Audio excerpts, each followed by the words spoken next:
And we were doing out their numbers. We were taking a look at just their overall business. And I was like, your math doesn't math. Even at max capacity, your expenses are like 80% of your gross revenue. That doesn't work. You'll never make any money. This happens so much more than you would think. Well, first off, if we look mathematically at what the average gym owner makes in gross revenue and their net profit, it's pretty abysmal. It is. It really is. And it's not for lack of trying and lack of effort. No. You know, and it's, a lot of us get into this business because we want to help people. Yeah. We want to help people. And it's so altruistic and it's with such good motives. But let's be honest, a lot of us got into this business without actually knowing the business of business. Welcome to the Profit Lifestyle for Fitness Entrepreneurs podcast. My name is Scott Carpenter.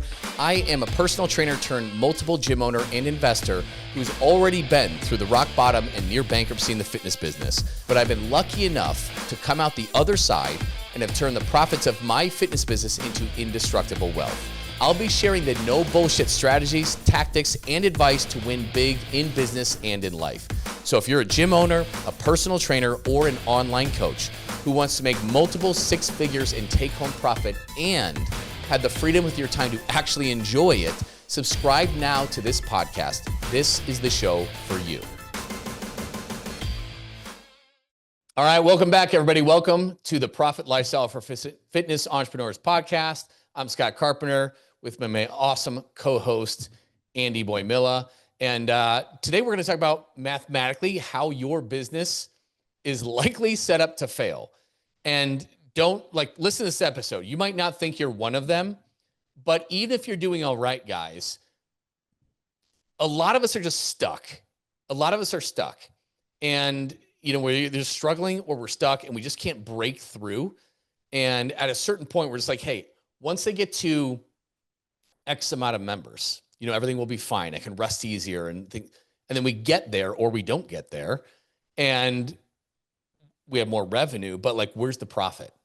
And it's because to get there, quite often it's expensive. You're doing more ads or whatever it is. But a lot of times we just struggle to get to that number, or once we do, we're not as profitable. And it is because what happens when you don't, when you get to that number and you're still not profitable, which is what I came across, which is what I wanted to talk about. That's what brought this whole thing up, right? Scott, you and I were talking the other day. I was talking about a couple of mentees that I had been talking with recently, and we were doing out their numbers. We were taking a look at just their overall business. And I was like, dude, your math doesn't math. Even at max capacity, your expenses are like 80% of your gross revenue. That's not, that doesn't work. You'll never make any money. Yep. This happens so much more than you would think.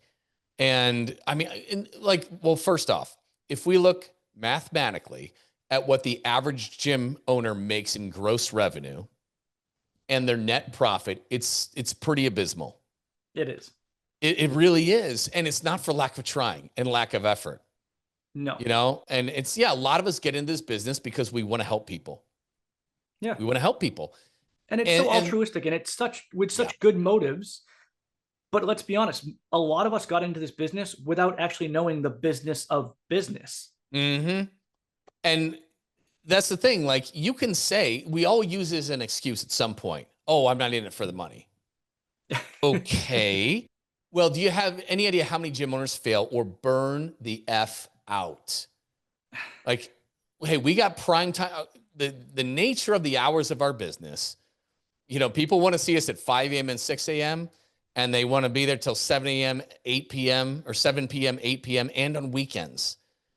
And if your ass is taking home what you could make as a cashier at Target with all that risk and overhead or less, man, it's only so long. And if you got a family, come on, that excuse doesn't fly anymore. I mean, don't get me wrong. There are some people, right, that have a gym or a fitness entrepreneurs, personal trainers, whatever, as a side gig.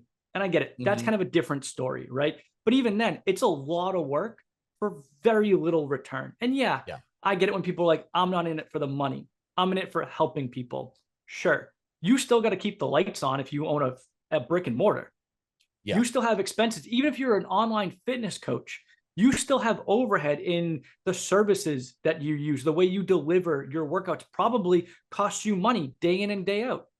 And so, yeah, Mm-hmm. you can sit here and tell me that you're not in it for the money all you want, but I know you still have to keep the lights on. And Yep. at some point in time, that comes down to a spreadsheet and figuring out how much you can actually make. And the advanced math on that, guys, too, because if you're stuck and struggling and this and that, you can't grow or whatever it is, like, it's not as simple as I need to add X amount of members per month and getting it done, because you have churn as well. Yeah. And what is your acquisition rate and your cost per acquisition? And then what's your churn rate? Because that changes. That changes. The more members you add, the more clients you work with, the greater amount you're going to lose. And how does that offset your acquisition? Yeah. Because at a certain point, you're going to hit an equilibrium where you physically cannot grow any bigger. And what is that number for you? And if you're stuck at a certain number and there's only so much you can do, and you can only bring your churn so low and your retention so high, because people are going to move. They're going to get bored. People always leave. They're going to lose their job. They're going to have a health problem. Somebody told me this once, and it was a really great piece of advice, is that like on a long enough timeline, everybody leaves, right? Mm-hmm. There are certain things that are just kind of like certainties in owning a fitness business, and that is people will leave. Yep. Right? Like that, you can't avoid that. You can't keep everyone forever. It just doesn't happen. So if churn is a constant, then yeah, leads are something that we need. But at the end of the day, churn can only leads can only outpace churn for so long. Yeah, absolutely, guys. And the industry average is above 8% per month churn per month. Okay. That hurts when you say those things, Scott. Here's mathematically what that means, guys, because you're like, okay, 8%. Like you and I know, like, ooh, we don't like to see that. No. But here's what that means, guys.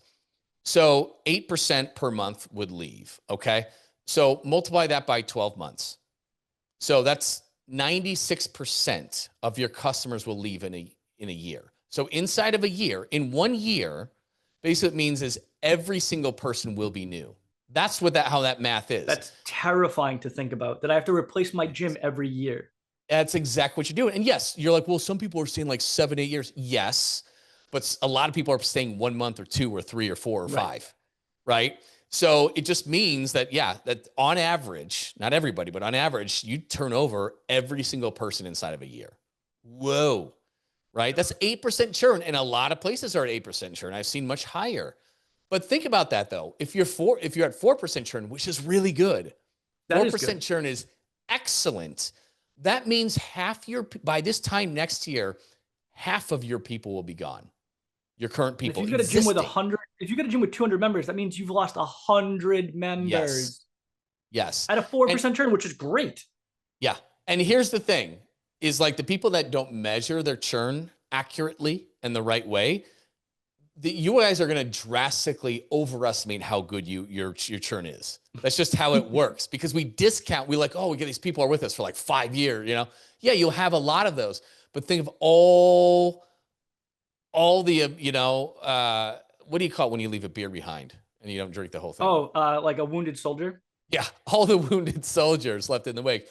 Because, they were only in for 2 weeks or a month or 2 or 3, we discount all of that. We discount all the people that are the polite quitters. Oh, I need to go on pause for a little bit. I'll be back, right? All the be backs on that. And it's just recently. Yeah. Yeah. And there's a lot of that. And we do some mental trickery without even knowing it to overestimate how well we're doing on that. And at the end of the day, we had these conversations all the time. It's like people just aren't like the core tenet of what we're really most important when we start working with people is like, let's make sure you're playing a winnable game. Right. And quite often is like the margin of error is too small. That's why like everything has to go perfect in order for you to get to where you really want to be. And how often does life just work out perfectly? Never. And you need a large margin of error, and it's just no different than anything else. It's like, you need to increase the likelihood you're going to succeed.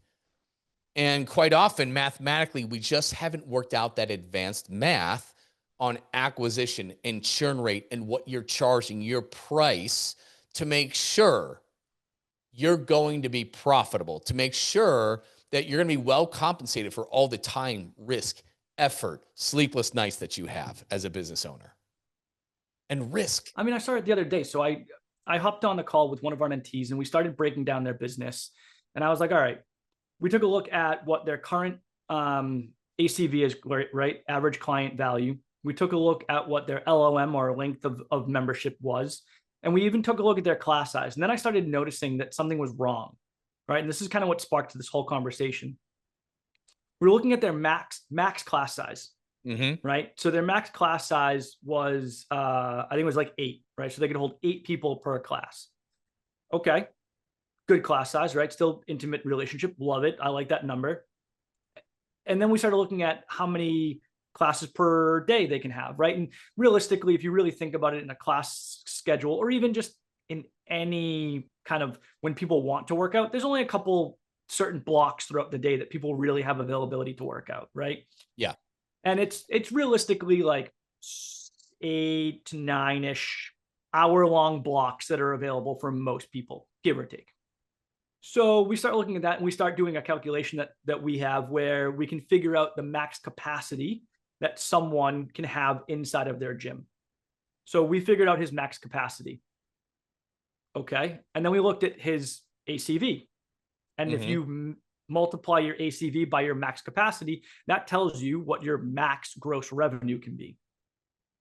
And I was like, that doesn't seem great. Yep. And then we looked at his expenses, right? His operating costs. And I was like, well, we don't really have a lot we can cut here. So with that in mind, our operating expenses are about 80% of our gross revenue. So it's not really a winnable model. Like the profit's just never going to be there. You're going to work for free. Yeah. Or you're worse. going to work for free, right? Or worse. Yeah. You'd be surprised how often this happens. And when you really run those numbers and it's just like, dude, this isn't going to work. You're always going to be struggling. And if you've wondered why you serve over so many years, yeah, it's mathematically, you're going to do it. You're always going to be struggling. You're always going to be struggling. Yeah. And I mean, I see this on labor rates too with payroll. I see a lot of payroll mistakes. I've made them. And, it's just like, cool, you're going to be on the struggle bus forever. Or you're always going to be the one mopping the floors in addition to doing consultations, in addition to training people. Like, you're never getting out of this hamster wheel. You're never breaking out of it. It's always going to be this way. Now, we also, at the same point, everyone that's listening to this is not like just a doom and gloom and like fear, uncertainty, and doubt type podcast that we're trying to do here. What we want to do is just bring your attention to the fact of like, when was the last time you sat down and really ran your numbers and like really took a look at your business model and said, is this going to be successful on its current path? Because if it's not, there are ways to fix that. Like, so the client that the mentee that I was talking about, we said, okay, we know this doesn't work. Here are 4 paths we can go down to start fixing this. And then I said to him, which one do you want to go down? And then we'll fix that problem. But it just surprises me. I guess it doesn't surprise me, right? We're all busy business owners. Life is hard. There's a billion things to do, and there are 1,000 fires to put out with only 100 water buckets every single day. But I'm just telling you guys, you need to sit down and really look at your business model and see whether or not it works. It's one of my favorite things to do is, I'm a freak in the sheets, right? And I'm talking Google Sheets, guys. Okay.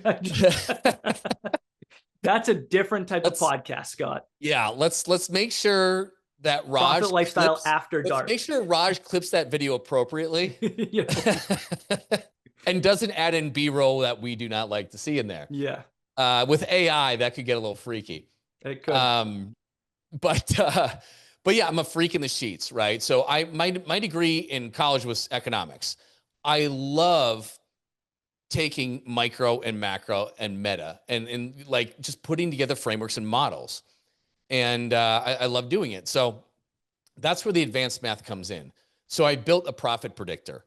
and where you can look at, some people just have MRR and that's it. Boom. Some people have a different front end offer into MRR. There's different ways that you can input your revenue, but you got to look at, yes, your ACV, your average client value per month, and how long they stay, your churn, your retention, right? You got to know your cost per acquisition, things like that. But you can enter these basic things in there, see what you charge, and you can see, currently where you're at, how many clients you already have, right? Your current prices. And then you can see over the next 12, 24, you look at it months 1 to 36, where you're going to be at in 3 years from now. So you'll see how many members you're acquiring at a certain rate. You'll see, based on that membership, where are you going to churn out, where acquisition and churn are going to cancel, and you'll never move beyond it, right? Yeah. And then you can compare things. What if I raised my monthly membership rate or session rate? What if I bolted on and sold a mid-ticket or high ticket for nutrition coaching and mentorship, and only 1 out of 10 bought it? That can make you wildly profitable. You sell 1 to 2 high ticket, you can make an extra 6 figures in net profit. It's wild when you look at that. It's crazy. And so you got to look at it from that angle, your prices and offers. And then you see below, you'll enter in your expenses. And this is where we need to make sure that your labor percentages are right. Labor percentages can break you, right? We need to make sure your marketing dollars are well spent. Some people don't even need to do paid ads, actually. In some markets, it's really difficult to get it to work. Do you know your return on ad spend or not? It's not about cost per click, man, or your cost per lead. Forget CPL. It's return on ad spend. And you got to know your short term versus your long term, because do you need to be running paid ads or not, and what your budget should be? It's totally different for me than it is for you. Oh, yeah. Totally different on your marketing and what your prices and offers are and what your conversion rates are. And we need to take your margin of error and increase it. So not everything needs to be perfect in order for you to grow and make the money that you need. You need a winnable game. Yeah. But you got to run the numbers, and it's not that hard. And so I built that thing. It's odd.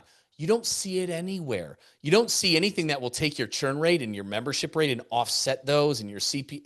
You don't see that. It's not that difficult to build. You got to know what you're doing. But you look at that and you can be like, oh, I can see I'm wasting my time here. I need to decide what I'm going to do here and here to play a winnable game. Right. And it's incredible to me. Like I said, came across another mentee recently, same exact scenario, right? We kind of sat down, went through their business, said, hey, what is this even going to work with what you want to do, right? Yeah. The path that you want to go down, does this work? Yes or no? And the answer was no. So then it's okay, do we increase your ACV? And there are multiple ways to do that. Do we increase your operational capacity? And that's for me, I always enjoy that one. And I think it's because of my background, right? I come from CrossFit, which is when you look at a CrossFit workout and you look at CrossFit classes, they are not designed for operational capacity whatsoever. No, right? Not at all. And I saw it in my own gym. I have a small gym. I have 1,400 square feet. And yet I tried to cram, 10, 12 people in there with barbells and rowers and this, and it didn't work. And then when I broke away from CrossFit, sat down and said, how do I fix all this? Operational capacity, I really, it's a lot of fun for me. But, you take a look at that. You can take a look at doing a couple other things to improve it. But there are many different routes to go down. But you don't know that you need to go down a different path until you sit down and do it. And I've had somebody move from 11,000 square foot gym to a 4,000 square foot gym because we shifted a few things in the model, drastically increased the ACV, what the average person pays, through a combination of a couple different things. And it's wow, I can unload 7,000 square feet. And at the same time, she doubled her revenue. It just exploded her profit. Amazing. Yeah. And then I've had somebody come in there who was actually doing some mentorship with somebody for a CrossFit that primarily specialized in CrossFit, right? He was it's like this, it's in California. So it's this shared building, and there's it's all fitness related. So there was exclusive uses in these different building within the buildings, right? He only had a few hundred square feet, and there's already personal training, and there's this and there's that. So he went in this CrossFit. His max size was six people. And then like with what he was charging, he kind of came in from that. I'm like, who signed off on this shit? Have you run the numbers? Yeah. Like, have you run it? You're going to lose money every month forever. Like, what the fuck? Excuse my language. What the fuck is, I can just do that math in my head as he's telling me about this. I'm like, wait, what? Huh? Back up a second. You know, it's like, this is never going to work ever. Mathematically, it's impossible. This is an unsolvable equation, you know? And then you look at CrossFit, now he's screwed. He's in that, what, you know? And it's like, you got the wrong space, because if it's CrossFit that you're with, nobody's going to pay that for CrossFit in this environment. Like, you're done. You have an unwinnable game. We got to get you out of that place. If that's what you want to do, you know, happens all the time. It happens all the time. And then people don't understand that with paid ads. They get in really big trouble because they don't know any of that. And yeah, it's pretty crazy. But, you know, and a lot of people, some people are pretty good on that, but like was working with this ones in New York and their personal training. And, you know, we bolted on high ticket. They're exploding. I mean, we did a launch. They brought in, you know, well over 20 grand within just a few weeks, under 2 months in new business from like, I don't know how many clients, 6, 7, I don't know, about 6, which is great. But like, as we move on and what do we need to do in your business next, you know, and we're looking at, okay, what's your churn? You know, and I had both of them on and they're like, well, I think it's here. They don't know. They don't measure it. Right. And you have an idea, but you don't. And it's just like, we just need a simple dashboard. And we need a simple way to measure these things because we're all busy. Yeah, right. The numbers are a pain in the ass to do. That's why that's why we've developed KISS systems, right? Keep it simple, stupid. Because if it's too advanced, you're not going to do it. No. But if you make it easy, yeah, how many people did you lose this month? And what do you have? Like, it's pretty easy. Now we know your churn rate. So we can identify if that's a problem or not. Right? Yeah. And I mean, I'm sorry, I'm just going back to the guy that was like in the CrossFit with 6. That is not, and it pains me to see things like that, right? Like, yeah. Here's the deal, guys. If you want to know whether or not you have a winnable model, let me know. Shoot me an email, Andrew at PT Legends. Go over on Instagram at Boimila, right? Shoot me a DM. We'll hop on a call. I'll run the numbers with you guys. Like, I love doing shit like this.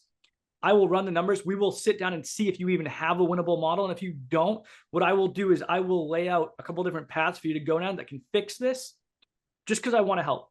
Because it pains me to see gym owners in this situation. I've said it from the beginning. I want gym owners to succeed. We both do. All right. We want fitness entrepreneurs to succeed. So like, let me run the numbers for you. We'll figure out whether or not you have a winnable model. And then I'll even give you some routes to go down if that's what you want. Yeah. But guys, like, just sit down and know your numbers, because if you don't, then you're just going to be spinning your wheels. Absolutely. Right? There was that one mentee that we started talking about churn with him. He's like, I don't know what my churn is. And then come to find out his churn was like 20%.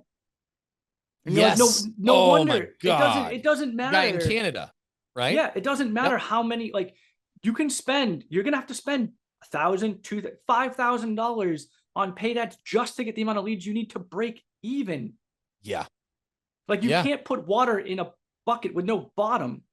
It wasn't even a leaky bucket. It was just, doesn't matter what you're charging. Doesn't matter how much, how good your sales system. It doesn't matter when you got that big of a hole in a bucket. And it's just like, but it's not always self-evident where those holes are in your business. It's not. It isn't, right? And you know, sometimes a fatal labor decision, you know, and how you're paying. And there's so many ways you can mess it up and not really see it. And so, I mean, if Raj, you could put Andy's email in the show notes, that would be great. So if you're going to the show notes, you can get it there, but it's Andrew at ptlegends.com or Andrew at theprofitlifestyle.com, whichever. Yep. And both get forwarded to me. So please, if you guys want to know, you want to sit down and run some numbers.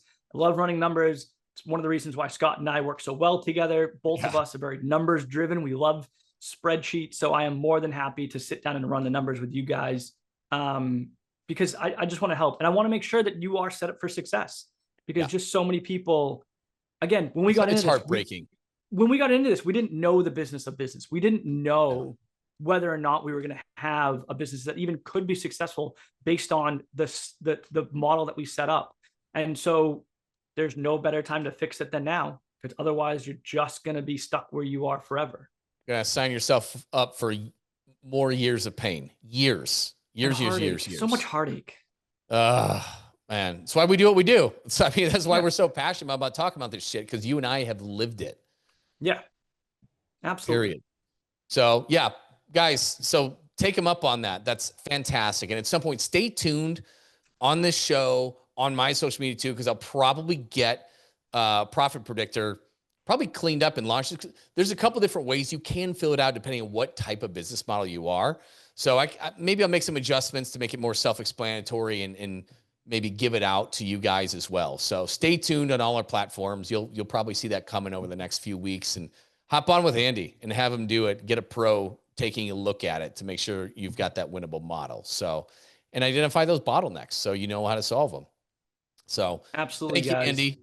Thank you. And appreciate everybody listening. Thanks a lot. Tune in next week and like, subscribe, do all that good stuff. We'll see you next week. Listen, if you're stuck and could use some advice in your business, whether you're just starting out, a veteran in the business, or expanding online or into multiple locations, you can hop on a free call with us to pick our brains at ptlegends.com/one-on-one call. You can see that in the show notes. That is with numbers. Chances are we'll be able to help you get some clarity on what you need to do specifically in your business to get to the next level. It's not a sales call. We'll connect you with the right resources to help you solve your problems. But if you want to learn more about working with us, that's cool too. We can share that information should you want it. So book your call now to get out of the rat race before your week consumes you, which is easy to do at ptlegends.com/one-on-one call. That's with the number 1 on the number 1 call. You can find this in the show notes. See you soon.